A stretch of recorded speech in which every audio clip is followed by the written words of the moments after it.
안녕하세요. 달빛 단연 원장 김동영입니다.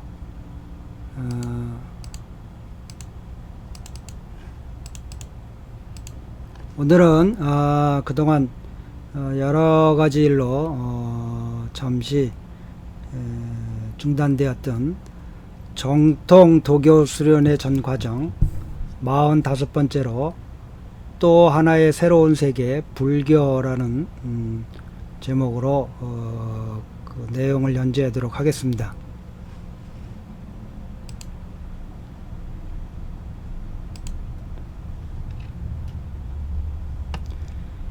사제 네 사람은 로간을 떠나 진령을 넘고 한수를 건너 사천분지로 들어갔습니다.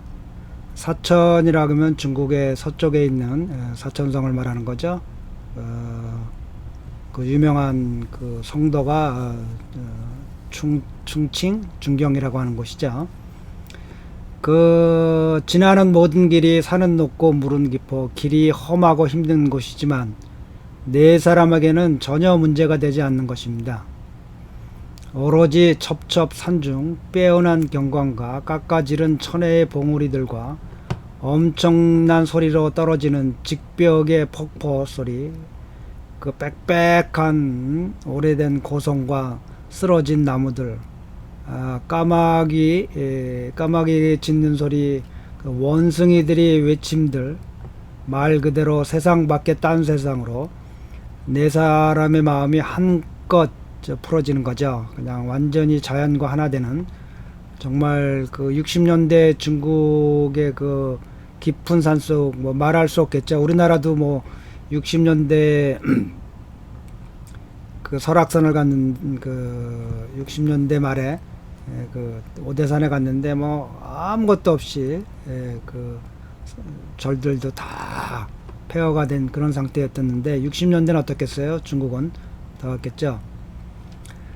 사천에 들어선 후에 분지를 둘러싼 산악을 따라 서남방으로 운유하여 수일 후에 청성산에 도달하였습니다. 청성산은 황제내경을 지었다고 알려진 황제는 이 산을 오악장인이라고 하였습니다. 고로 또 다른 이름으로 장인산이라고도 합니다. 도가의 10대 동천 중에 한 곳입니다. 동천이라고 하는 복지라고 하는 것이죠. 아주 복된 곳이라는 겁니다. 기운이. 각 동천이 모두 이름이 있는데 이 청성산은 보선구실동천이라고 합니다. 역대 이름난 신선인 장도릉, 범장생, 손사막, 두광정 등이 모두 이곳에서 은거하고 수련하였던 것입니다. 사제 네 사람은 이곳의 장인관, 장생관, 천사동, 백운계 등을 유람하며 지나치나 그 도를 만날 수는 없었습니다. 다 완전히 비었다는 거죠. 그래서 곧 청성산을 떠나서 아미산을 향해 나아갑니다.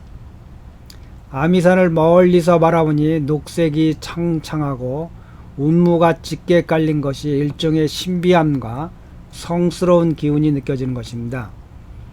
아미산은 미산이 면면이 이어져 내려온 것으로 대하, 중하, 소하의 세 봉우리가 수려하게 쏟아오른 산봉으로 그 기세가 범상치 않습니다. 아미산은 도가에 있어서도 36 동천지 중의 하나이며 이름하여 허령동천, 영능대묘천이라고도 합니다. 도가에서는. 또한 불교에서는 4대 명산 중의 하나이며 이름하여 광명산이라고 합니다. 사제 네 사람이 길을 잡아 산을 오릅니다. 마주치는 모든 사원과 암자가 모두 문화대혁명 홍위병들의 난동질을 당하지 않은 곳이 없습니다.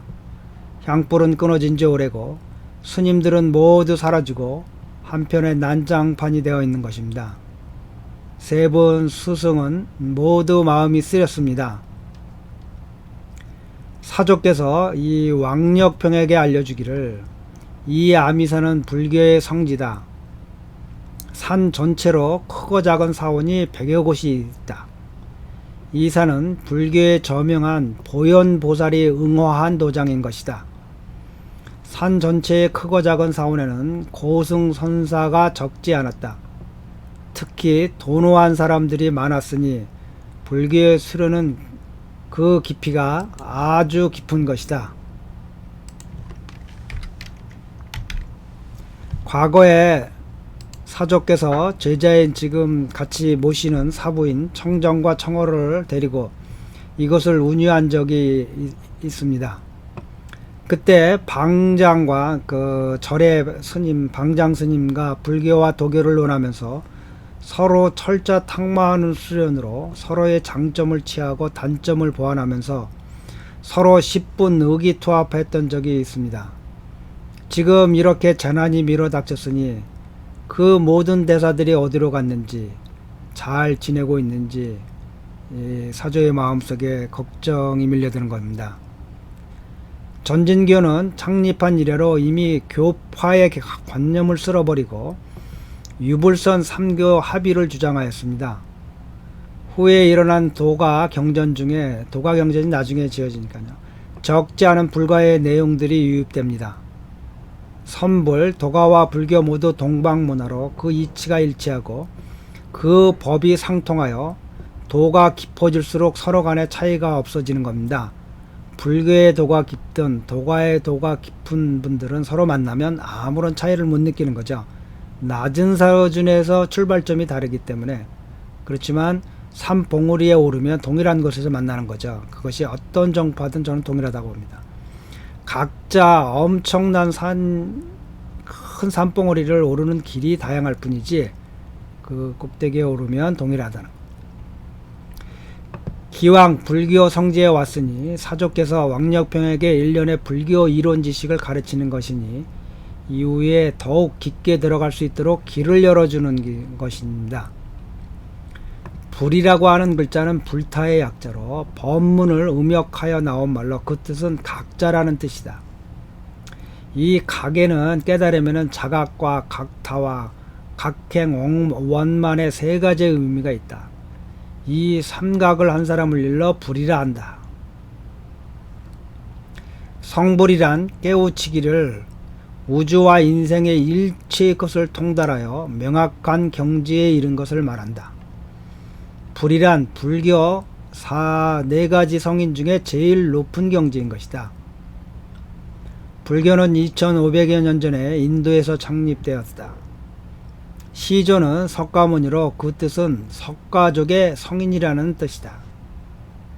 석가모니는 왕족 출시로 왕국을 이어받을 왕자로 부인도 있었고 세상의 일체의 부귀영화와 모든 즐거움을 누릴 수 있었다. 그러나 그는 이 모두가 잠시 동안의 일로 결국은 죽어 사라질 것이니 영원할 수가 없다는 것을 알았다. 그는 생각하기를 이런 찰나 같은 세상이 이루어진 원인과 도리를 명백하게 깨우치고 싶었고 일체의 번뇌와 고통을 제거하고 생사를 초월하는 방법을 찾고자 하였다. 이를 위하여 그는 보통 사람들이 애간장을 태우며 추구하는 일체의 부귀영화와 모든 즐거움을 포기하고 29세에 출가하여 수행을 시작하였다. 엄청난 고행과 뼈를 깎는 노력을 하였다. 그러기를 6년 후에 결국 보리수, 이게 보제수라고 되어 있죠. 본래 중국 한자로는. 그런데 이게 그 한국 불가에서 이 발음이 좀 보제수라고 하는 발음이 별로 안 좋아서 우리 한국 불교에서는 보리수로 읽는다고 합니다. 이 나무 아래서 결과부자한 상태로 깊은 명상에 들어 깨우침에 이르게 되어 도를 이루게 됩니다. 불타에는 사제악설이 있습니다. 이때 제란 진리를 말합니다. 사제는 고집멸도, 한국에서 큰 분들이라면 한 번씩이라고는 들어봤을 겁니다. 열반이란 수련을 통하여 최고 이상적인 경지에 오른 것을 말하는 겁니다. 계속 이제 사조께서 손자 제자 왕력평에게 이제 불교에 관한 내용들을 이렇게 이제 설명해 주고 있는 겁니다. 불타가 돌아가신 후에 불교는 사방으로 퍼지기 시작하였으며 내부적으로 나누어져 수많은 파가 나오게 되는데요. 이건 뭐 어느 종교나 다 갖는 일들이죠. 주로 상자부 불교와 대중부 불교로 나눌 수가 있다. 후에 대중부 불교는 또 나누어져서 대승불교와 소승불교가 된다. 소승불교는 개인이 수련을 통하여 나한, 아라한의 준말인 나한 경계에 올라 생사를 초탈한다고 주장한다. 대승불교는 일체 중생을 구제하여 다 함께 피안에 도달하고자 강의를 한다. 대승불교는 불법은 무변하니 믿는 자는 모두 성불하니 그것을 헤아릴 수 없이 많다고 인식한다. 대승불교는 다시 공정과 유정으로 나뉜다. 대승불교의 일부 파는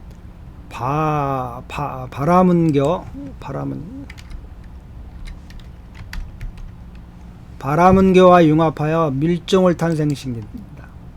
이 밀교는 비밀스럽게 전해져 널리 알리지 않으니 현교와 구별이 된다. 기원 후 1세기 불교는 두 가지 경로를 통하여 중국에 들어가게 된다. 하나는 중국 사람의 입장에서 들어오게 본국이겠지만 저희가 봤을 때 그냥 중국으로 썼습니다. 중국에 들어가게 되는데요. 들어오게 되나요? 하나는 인도에서 동쪽으로 중국을 가는 게 아니라 서쪽으로 파키스탄을 거쳐서 아프가니스탄에 이르고 다시 아프가니스탄에서 중국 신강이 붙어 있습니다. 아프가니스탄 오른쪽으로 이르게 되어서 최종적으로 중국 중원에 이르게 되는 경로다. 후에 다시 중국에서 한국, 일본으로 전해지게 되는데 이 계통을 중국어 경전 계열이라 한다. 이게 이제 중국에 들어오고 난 다음에 이제 중국에 들어와서 중국말로 이제 그 번역이 되는 거죠, 불경이.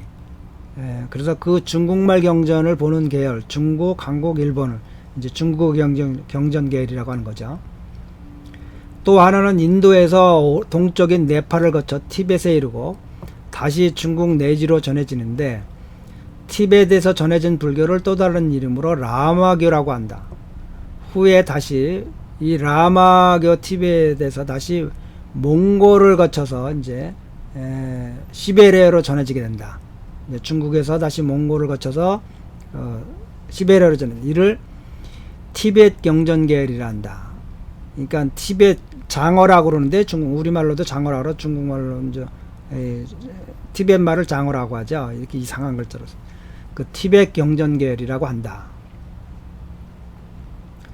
남쪽으로 전해진 불교는 실론, 현재 스리랑카를 거쳐 태국, 미얀마, 라오스, 월남 등을 거쳐 중국 남쪽의 운남성 등에 이르게 된다. 이를 일러 팔리어 경전 계열이라고 한다. 팔리어로 이제 이분들은 경전이 전해지는 거죠. 19세기 이후에 불교는 서방 국가로 전해지게 된다. 왕력평은 한편으로 사조의 불교사 강의를 들으면서 한편으로 사조가 불교에 대한 조예가 보통이 아니라는 생각이 드는 겁니다. 아니 이분이 도가를 하신 스님이 웬 불교에 대해서 이렇게 깊은 이해를 하시고 있나. 그러면서 왕력평 생각에는 세 분의 스승에게 도를 배운 이래로 세 분의 귀에 못이 박히도록 들은 것은 도가학설이었습니다. 스승과 함께 구름같이 떠돌기를 시작한 이래로 세본 스승은 또한 도장이 그 중심이었던 겁니다. 날 얘기하면 도교에 관한 얘기돼요. 체계적으로 중국 전통 문화의 기원과 발전 과정을 늘 알려준 겁니다. 강의해 준 겁니다. 도장이라고 하는 도교의 그 이론 체계를 갖춘 체계는 5천여 권이 되며 72문의 학문으로 이 도가의 범위가 좀 광범해요. 단순히 도를 닦는 것보다 좀 뭐 천문지리도 들어있고요, 제자백과도 들어있고요, 철학사도 들어있고, 정치, 군사, 산업공상, 오행술수, 무학, 의학, 점술, 복술, 관상법 등등 어떤 학문의 어떤 과에 관하여건 어느 왕조 어느 왕대에 이르건 사조와 사부는 모두가 막힘이 없이 경전의 근거를 인용하면서 강의를 하면 도도하게 흘러가는 것이 끝일 줄 모르며 구절구절 모두가 도였습니다. 일련의 중요 경전은 세분수는 거꾸로도 줄줄줄 외울 정도라 경텐에 맞지 않을 수가 없는 겁니다. 왕녕평이 생각에 잠기는 겁니다. 이 세분스승의 머릿속에는 이렇게 엄청나게 보배롭고 귀한 내용들이 망망대해처럼 시작도 끝도 없이 무궁무진하게 들어있으니 참으로 기묘한 일. 왕녕평은 사조가 강의하시는 것을 계속하여 듣습니다. 계속하여 사조는 강의하시기를 불교는 중국에 들어온 이후에 노자와 장자 그리고 위진 시대의 현학과 서로 영향을 주고받으면서 융합하여 점차로 8대 종파를 이루게 된다. 중국의 종파입니다. 불교에 법성정, 법상정, 천태정, 현수정, 정토정, 밀정, 율정, 선정. 불교가 어느 지역으로 전해지든 변화가 아주 크게 일어난다. 그 지역에 맞춰. 그러나 그 기본 정신은 계속하여 이어져 내려온 것이다. 고진멸도, 즉 불교의 사제를 말한다. 고란 인생에 대한 총평이다. 그렇죠. 인생이란 고통스러운 것이다.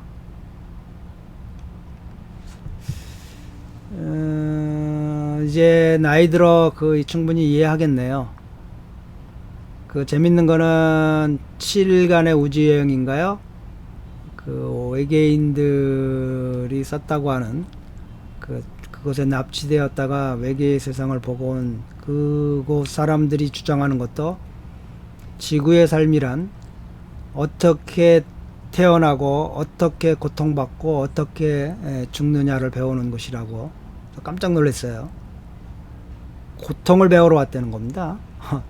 근데 이 불교는 인생 자체가 고통스러운 것이라고 얘기하는 거죠. 사람은 스스로 만물의 영장이라고 합니다. 그러나 우주에서의 위치가 그렇게 높은 것이 아니라는 겁니다. 불교에서는. 단지 사람은 지구상의 만물의 영장이라고 하지만 생사의 윤회의 고통에서 벗어나지 못한다는 것입니다. 불과 부처와 중생을 사생육범으로 나누는데 부처에는 부처와 보살과 연각과 성문 이 사성이 있고요. 4가지 성인이라는 얘기죠. 육범에는 천인, 아수라, 축생, 악귀, 지옥이 육범이다. 사람 이외에 더욱 고귀한 존재가 있는 것입니다. 7일간의 우주여행이도 그러죠. 9단계인가요? 그런 행성들의 존재의 위치가 9단계인데 지구가 제일 낮은 단계라고 합니다. 사람은 울음소리를 내면서 태어나서, 그렇죠. 태어나서 아이가 울지 않으면 엉덩이를 때려서라도 울게 만들죠. 다른 사람의 울음소리를 들으면서 세상을 떠난다. 재밌는 표현이네요.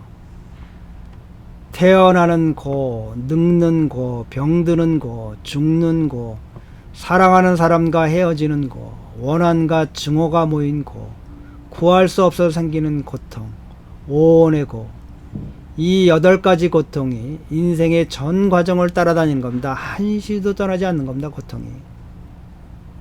예, 단 한순간도 안 떠나죠. 오온이란 색수, 상, 행, 식으로 사람을 구성하는 5가지 인서다. 사람이란 본질적으로 공이며 우주간의 일체의 모든 것이 공이다. 그렇죠. 바가바드기타에서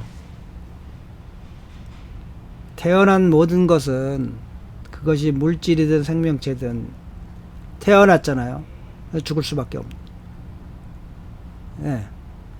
만들어진 것은 어떻게 할 수밖에 없어요? 부서질 수밖에 없는 거죠. 일체의 모든 것이 인연에 따라 모여 이룬 것이다. 인연에 따라 합치면 유가 되고 인연이 끝나 흩어지면 무인 것. 이 내 몸뚱아리 나라는 인연으로 지금 모여 있지만 나와의 인연이 끝나면 다 흩어지겠죠. 다 물리학에서 뭐라고 합니까? 일체의 모든 것은 에너지의 집합일 뿐이라는 거죠. 인연 MC 제곱. 우주 무언간의 무한의 에너지가 인연에 따라, 즉 그게 심상이죠. 마음이고 의식에 따라 형태를, 무의미한 형태를 이루게 되는 것이고, 그 인연이 끝나면 흩어지는 거죠. 그러면 또 에너지로 돌아가는 거죠. 보이지 않는.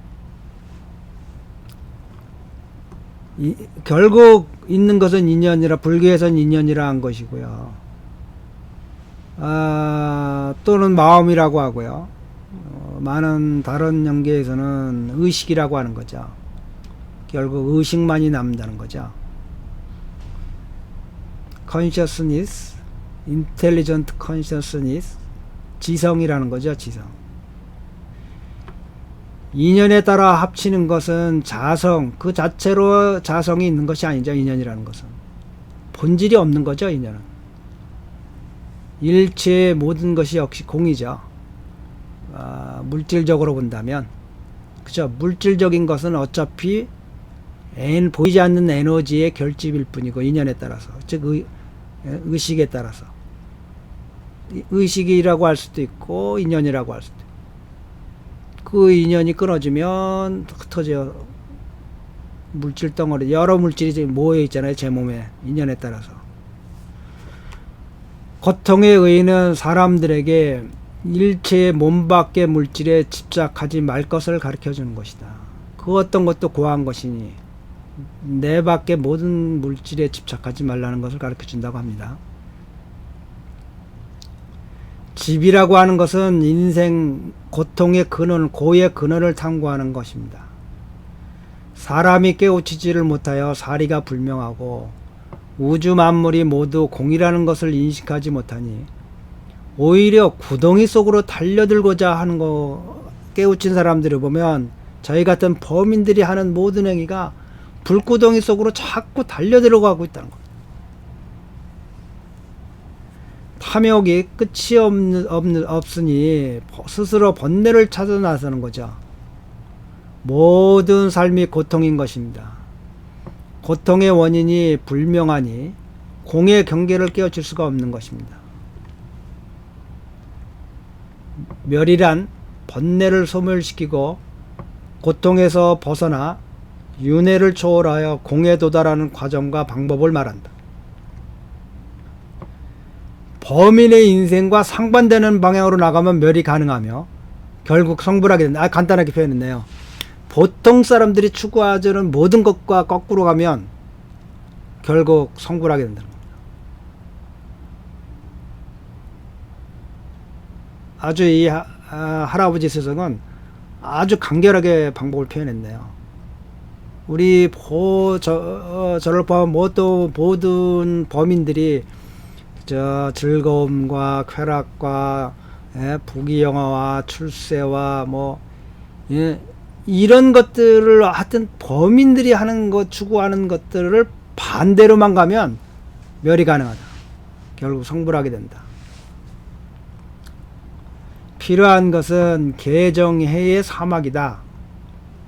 마음이 경계에 끌리지 않고 경계가 마음을 끌어내지 못하는, 즉 마음과 경계가 모두 사라진, 이제 제가 풀어쓴 것뿐인데요. 여러분들 더 높은 경계에 있는 분들은 밑에 다시 주석을 붙여주셔도 됩니다. 원문은 심경양망이라는 문장을 이렇게 제가 풀어쓴 겁니다. 마음과 경계 모두를 잃는다. 그러니까 나도 없고 너도 없다라고 생각하면 되죠. 그런데 그러니까 마음이 경계에 끌리지 않고 경계가 내 마음을 끌지도 못해요. 그러니까 어떠한 상황에서도 그 상황이 나를 괴롭히지 않고 또는 유혹하지 않고, 또 내가 어떤 것을 보고 느끼고 어떤 상황에 빠져도 그 경계에 내 마음이 가지 않아, 끌리지가 않아. 그러니까 결국은 뭐예요? 내가 없는 경계죠. 예수께서 말하는 나를 버리면, 에고를 버리면, 그러면 일념도 일어나지 않는 것을 개라고 한다.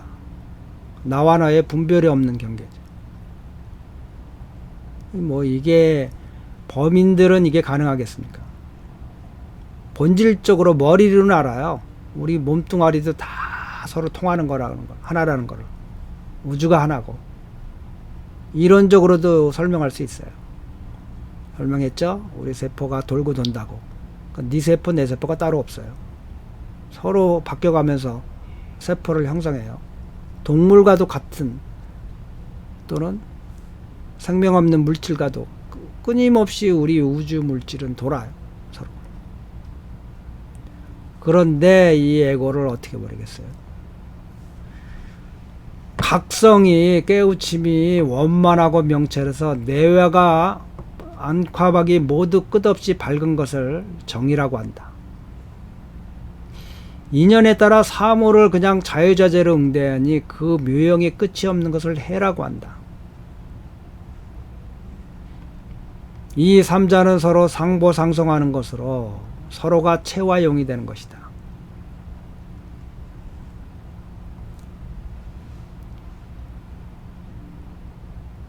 체와 용이라고 하는 것은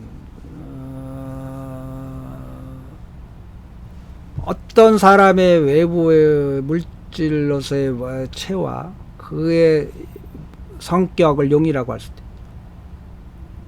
쓰임새와 그 형체. 사람이 계를 지키는 수행을 통하여 공이 없는 공중의 정이 능히 해를 낳으니 피안에도. 이게 어려운 말입니다. 거기 그렇게 썼는데요. 우공, 공수어 우공, 뭐 이런 말을 썼어요. 공이 없는 공.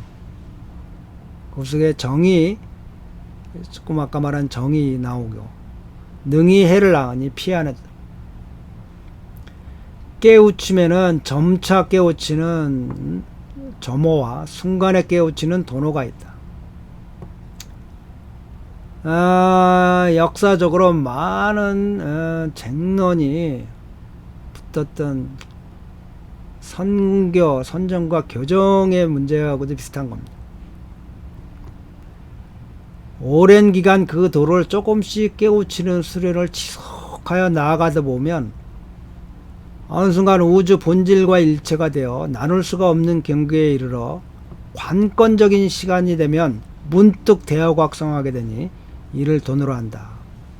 그러니까 점호가 끊임없이 나아가다 마지막 결정적인 크리티컬 타임이 되면 도노하게 된다는 거죠. 점호와 도노는 결국 상보상성하는 거라는 건데요. 선정과 교정이 끊임없이 중국 역사를 데려옵니다. 선정은 도노에 중점을 뒀고 교정은 끊임없이 깨우치고 공부해야 된다는 거죠. 이 각자가 암수와 비슷하게, 음양과 비슷하게 한쪽에만 너무 지나쳐서 도노라고만 해갖고 조금 제가 할 얘기는 아닌 것 같으네요. 도란, 멸 이후에 도달하는 경계이다. 사람은 생사를 초탈하여 윤회를 거듭하면 겪는 일체의 번뇌의 고통을 소멸시킴으로써 서방 극락세계에 들어가게 되는 것이다. 이 과정을 관세음보살은 다음과 같이 묘사했다. 번역을 안 했어요. 제가 이 경계에 못 들어가 봤기 때문입니다. 글자를 설명하는 거야 뭐 비스름하게 하겠지만 정말 그 경계에 들어가서 표현하는 것과 글자를 어설프게 쓰는 것과 큰 차이, 결정적인 차이죠. 아름아름으로의 지식으로 불가나 도가를 책을 설명할 수는 있어요. 그렇지만 그 경계에 간 분들은 말이 없죠.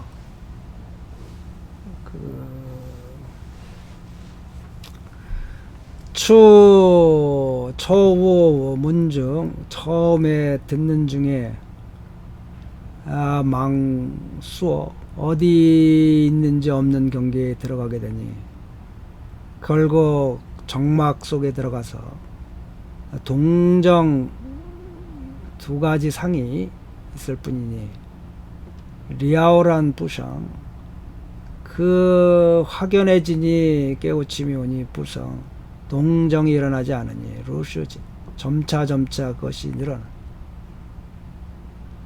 들은 것을 다 들을 수 있는 것을 다 들어 듣고 다 들어서도 그것이 남아있지. 공하다는 것을 각한 것을 각해 공각해서 지극히 원만하지. 공이 멸액은 공이 없는 공, 생멸이 없는 정막. 공이 멸하고 생멸이 멸한, 생사가 멸한 그것이 나타나니 별안간 초월하게 된다. 세간 세출 십방이 모두 원명하다.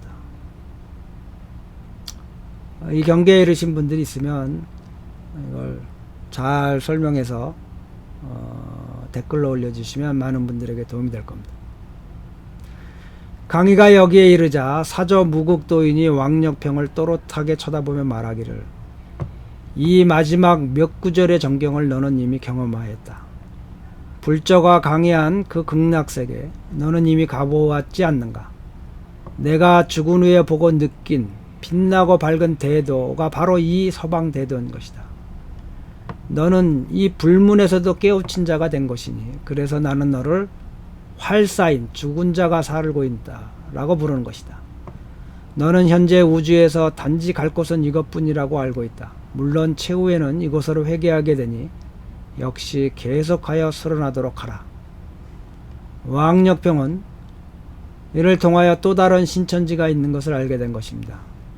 하늘 밖에 또 다른 하늘이 있다는 것을 알게 된 겁니다.